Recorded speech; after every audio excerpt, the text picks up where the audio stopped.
Kasi magugulat yung asawa mo na, oh, ang laki. Spartan talaga na disclose na status. So, yun yung mga critical na kailangan ma-disclose. Pag nagpagawa ba sila, ano po ba yung expected na result after the procedure? Tataba.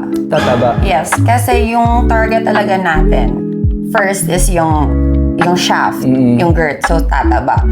If ipapagawa nila yung head, then mas nag-a-add yun ng length, so tataas. So, ibig sabihin pag yung girth daw ba po yung pinagawa nila, hindi siya totally hahaba, tataba lang siya, or may chance din na humaba? May chance din ng humaba. Kasi nag-expand yung Yes, skin, di ba kasi po? nag-expand pa. About naman dun sa last ng result, permanent, semi, or minsan mawawala rin daw to in the span of 6 months. Gaano daw po ba katagal to? Really depends on your metabolism and how your body reacts to the filler. So, it could last like 2 to 4 years, depende yan. That is why we have naman refill. So, anytime they can come in.